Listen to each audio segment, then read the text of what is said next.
ನಮಸ್ಕಾರ ಸ್ನೇಹಿತರೆ, ನಾನು ಸಿ ಎ ರಮ್ಯಾ ಪೂವಯ್ಯ. ನೀವು ನಿವೃತ್ತಿ ಯೋಜನೆನ ಹುಡುಕ್ತಾ ಇದ್ದೀರಾ, ಒಂದು ಎಲ್ಲಿ ಹೂಡಿಕೆ ಮಾಡಬೇಕು ಅಂತ ಯೋಚನೆ ಮಾಡ್ತಾ ಇದ್ರೆ ನೀವು ಒಂದು ಸರಿಯಾದ ಸ್ಥಳಕ್ಕೆ ಬಂದಿದ್ದೀರಾ. ಸೊ ಇದು ನಮ್ಮ ಇಂದಿನ ವಿಡಿಯೋದ ವಿಷಯವಾಗಿದೆ. ಸೊ ನಾವು ನಿವೃತ್ತಿ ಗುರಿಗಳಿಗಾಗಿ ಯಾವ ರೀತಿಯ ಹಣವನ್ನ ಹೂಡಿಕೆ ಮಾಡಬಹುದು ಅಂತ ಈ ವಿಡಿಯೋದಲ್ಲಿ ಚರ್ಚೆ ಮಾಡ್ತಾ ಇದೀವಿ. ಸೊ ನಿವೃತ್ತಿ ಯೋಜನೆಯನ್ನ ಯೂತ್ ಆಗಿರ್ಬೋದು ಮತ್ತೆ ಒಂದು ವರ್ಕಿಂಗ್ ಪಾಪ್ಯುಲೇಷನ್ ಟಾಪಿಕ್ ಆಗಿರುತ್ತೆ. ಜನರು ಸಾಮಾನ್ಯವಾಗಿ ಹೇಳುವಂತೆ ನಿವೃತ್ತಿಗೆ ಇನ್ನೂ ಸಾಕಷ್ಟು ಸಮಯ ಇದೆ, ಅದು ಬಂದಾಗ ನಾವು ನೋಡ್ಕೊಳ್ಳೋಣ ಅಂತ ಹೇಳೋರೇ ಜಾಸ್ತಿ ಜನ. ಸೊ ಯಾಕೆಂತ ಅಂದ್ರೆ ಅವರ ಒಂದು ಪ್ರೆಸೆಂಟ್ ರೆಸ್ಪಾನ್ಸಿಬಿಲಿಟೀಸ್, ಜವಾಬ್ದಾರಿಗಳ ಬಗ್ಗೆ ಮಾತ್ರ ಅವರು ಯೋಚನೆ ಮಾಡ್ತಿರ್ತಾರೆ ಅಂತ ಹೇಳ್ಬೋದು.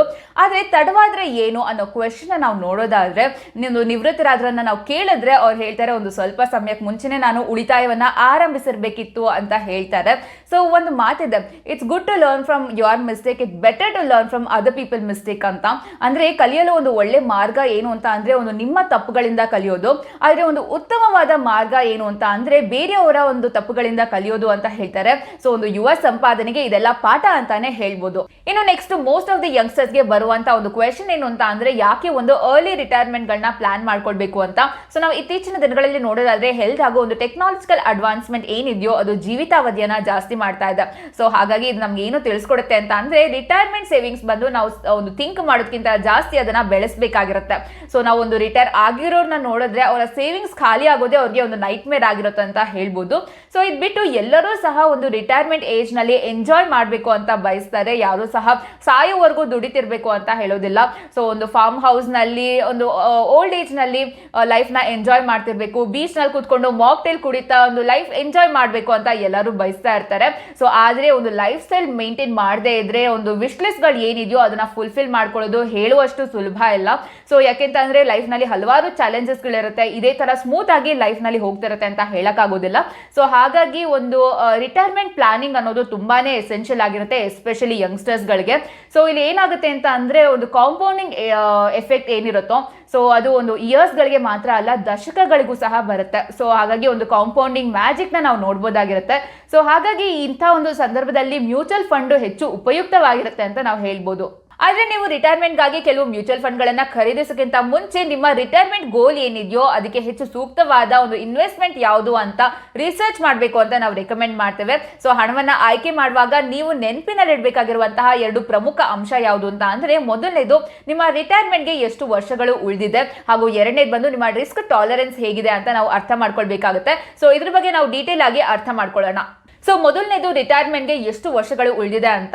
ಸೊ ನೀವು ನಿಮ್ಮ ಒಂದು ಉದ್ಯೋಗದ ಪ್ರಯಾಣದಲ್ಲಿ ಆರಂಭಿಕ ವರ್ಷಗಳಲ್ಲಿದ್ದರೆ ನಿಮಗೆ ಒಂದು ಸೀಮಿತವಾದ ಜವಾಬ್ದಾರಿಗಳು ಹಾಗೂ ನಿಮ್ಮ ಮುಂದೆ ಒಂದು 30ರಿಂದ 40 ವರ್ಷಗಳ ಕಾಲ ಉದ್ಯೋಗ ಇದೆ ಅಂತ ಅಂದ್ರೆ ನೀವು ದೊಡ್ಡ ಹೂಡಿಕೆಗಳನ್ನ ಮಾಡಲು ಉತ್ತಮ ಸ್ಥಾನದಲ್ಲಿರ್ತೀರಾ. ಸೊ ಮತ್ತೆ ನೀವು ನಿಮ್ಮ ಜವಾಬ್ದಾರಿಗಳು ಹೊಂದಿರುವಂತ ಒಂದು ಏಜ್ ಬ್ರಾಕೆಟ್ ನಲ್ಲಿದ್ರೆ, ಮತ್ತೆ ನೀವು ಕೆಲವು ವರ್ಷಗಳ ಕಾಲ ಸಣ್ಣ ಒಂದು ಕೆಲಸದ ಜೀವನವನ್ನ ನಡೆಸ್ತಾ ಇದ್ರೆ, ಸೊ ನೀವು ಹೂಡಿಕೆ ಮಾಡುವಾಗ ಒಂದು ತುಂಬಾ ಕೇರ್ಫುಲ್ ಆಗಿ ಆಯ್ಕೆ ಮಾಡಬೇಕಾಗಿರುತ್ತೆ. ಸೊ ಇನ್ನು ಎರಡನೇದು ಬಂದು ರಿಸ್ಕ್ ಟಾಲರೆನ್ಸ್. ಸೊ ಈ ಒಂದು ರಿಸ್ಕ್ ಟಾಲರೆನ್ಸ್ ಹಾಗೂ ರಿಸ್ಕ್ ಎಪಿಟೈಟ್ ಬಂದು ಬೇರೆ ಬೇರೆ ಇನ್ವೆಸ್ಟರ್ಸ್ ಗಳಿಗೆ ಬೇರೆ ಬೇರೆ ರೀತಿಯಲ್ಲಿ ಇರುತ್ತೆ.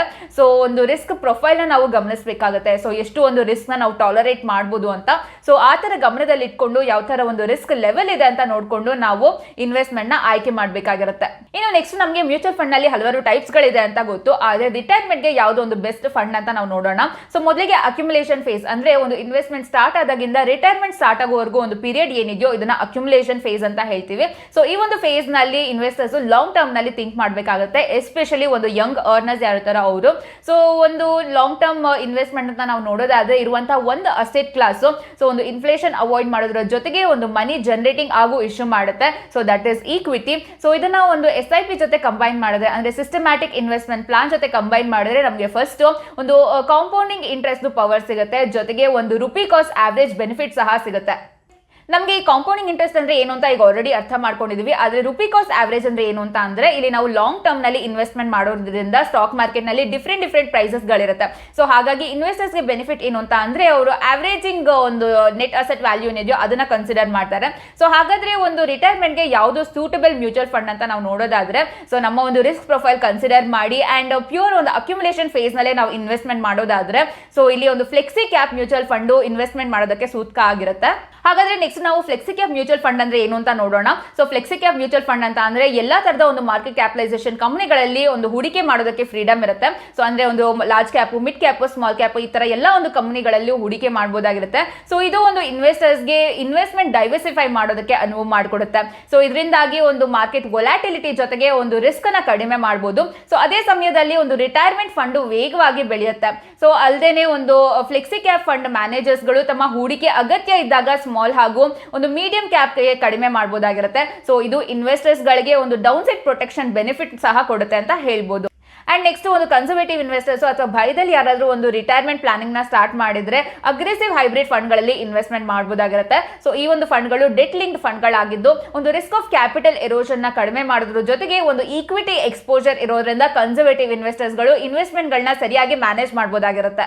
ಆದ್ರೆ ಸ್ನೇಹಿತರೆ, ಕೇವಲ ಒಂದು ಸ್ಟಾರ್ ರೇಟಿಂಗ್ ಅಥವಾ ಇತ್ತೀಚಿನ ದಿನಗಳ ಪರ್ಫಾರ್ಮೆನ್ಸ್ ಆಧಾರದ ಮೇಲೆ ಒಂದು ಫಂಡ್ ನಲ್ಲಿ ಇನ್ವೆಸ್ಟ್ಮೆಂಟ್ ಮಾಡೋದು ಸುರಕ್ಷಿತ ಅಲ್ಲ ಅನ್ನೋದನ್ನ ನೆನಪಿನಲ್ಲಿ ಇಟ್ಕೊಳ್ಳಿ. ಸೊ ಆದ್ರಿಂದ ಒಂದು ರಿಟೈರ್ಮೆಂಟ್ ಫಂಡ್ ಆಯ್ಕೆ ಮಾಡೋದಕ್ಕಿಂತ ಮುಂಚೆ ಅದು ಬುಲ್ ಮಾರ್ಕೆಟ್ ನಲ್ಲಾದ್ರೂ ಇರಲಿ ಅಥವಾ ಬೇರ್ ಮಾರ್ಕೆಟ್ ನಲ್ಲಾದ್ರೂ ಇರಲಿ, ಆ ಒಂದು ಫಂಡ್ ಬೇರೆ ಬೇರೆ ಒಂದು ಮಾರ್ಕೆಟ್ ಸೈಕಲ್ ನಲ್ಲಿ ಹೇಗೆ ಒಂದು ಪರ್ಫಾರ್ಮೆನ್ಸ್ ನೀಡಿದೆ ಅಂತ ನೀವು ಸಂಪೂರ್ಣವಾಗಿ ಒಂದು ರಿಸರ್ಚ್ ಮಾಡುವಂತೆ ನಾವು ಸಲಹೆಯನ್ನ ಕೊಡ್ತಾ ಇದೀವಿ. ಸೊ ನಮ್ಮ ಲೈಫ್ ನ ಒಂದು ಫಿಲಾಸಫಿಕಲ್ ಆಸ್ಪೆಕ್ಟ್ಸ್ ಅಲ್ಲಿ ನೋಡೋದಾದ್ರೆ ನಾವು ಇಂದು ಬದುಕಬೇಕು ಅಂಡ್ ಇವತ್ತು ನಾವು ಫ್ರೀ ಆಗಿ ಬದುಕಬೇಕು ಅಂತ ಎಲ್ಲರೂ ಸಲಹೆಯನ್ನ ಕೊಡ್ತಾರೆ. ಸೊ ಆದ್ರೆ ಹಣಕಾಸಿನ ವಿಷಯಕ್ಕೆ ಅಂತ ಬಂದಾಗ ಸಲಹೆಯನ್ನ ನಾವು ಸ್ವಲ್ಪ ಮಾರ್ಪಡಿಸಬೇಕಾಗುತ್ತೆ.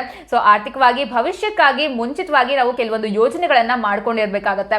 ಸೊ ಸುರಕ್ಷಿತವಾಗಿ ಭವಿಷ್ಯವನ್ನ ಹೊಂದೋದಕ್ಕೆ ಜೊತೆಗೆ ನಮ್ಮ ಒಂದು ಹಣಕಾಸಿನ ತೊಂದರೆ ಇಲ್ಲದೆ ನಾವು ರಿಟೈರ್ ಹೊಂದೋದಕ್ಕೆ ಸೊ ನಾವು ನಮ್ಮ ಒಂದು ನಿವೃತ್ತಿ ಯೋಜನೆಯನ್ನ ಮಾಡ್ಕೊಂಡಿರ್ಬೇಕಾಗುತ್ತೆ. ಸೊ ಒಂದು ಅಕ್ಯುಮುಲೇಷನ್ ಪೀರಿಯಡ್ ನಲ್ಲಿ ಒಂದು ನಮ್ಮ ಸೇವಿಂಗ್ಸ್ ಅಥವಾ ಒಂದು ಉಳಿತಾಯ ಏನಿದೆಯೋ ಸೊ ನಾವು ಅದನ್ನ ಗರಿಷ್ಠಗೊಳಿಸಲು ಪ್ರಯತ್ನ ಪಡದೇ ಇದ್ರೆ ನಮ್ಮ ಒಂದು ನಿವೃತ್ತಿ ಏನಿದೆಯೋ, ನಮ್ಮ ಒಂದು ರಿಟೈರ್ಮೆಂಟ್ ಪ್ಲಾನ್ ಏನಿದೆಯೋ ಅದು ನಿಜವಾಗ್ಲೂ ನೈಟ್ ಮೇರ್ ಆಗಿರುತ್ತೆ ಅಂತಾನೆ ಹೇಳ್ಬೋದು. ಸೊ ಸಹಜವಾಗಿ ಯಾರೂ ಸಹ ಸಾಯೋವರೆಗೂ ಒಂದು ಕೆಲಸ ಮಾಡಬೇಕು ಅಂತ ಬಯಸೋದಿಲ್ಲ ಅಲ್ವಾ ಸ್ನೇಹಿತರೆ.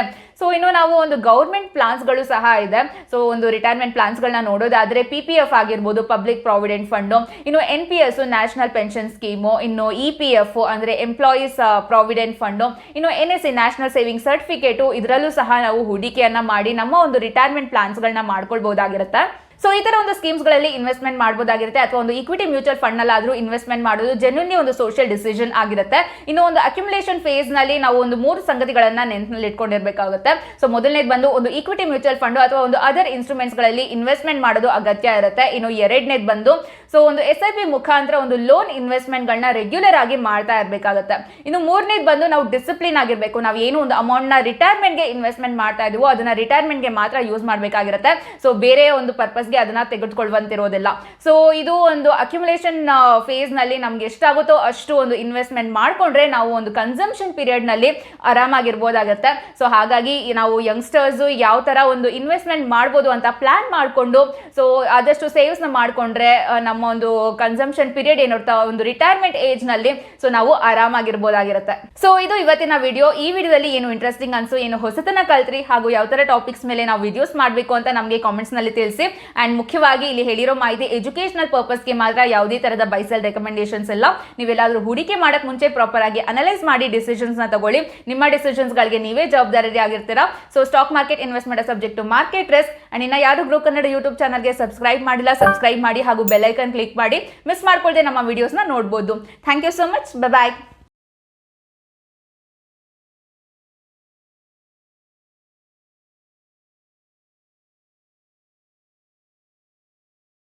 Investment in securities market are subject to market risks. Read all the related documents carefully before investing. Please read the risk disclosure documents carefully before investing in equity shares, derivatives, mutual fund, and or other instruments traded on the stock exchanges.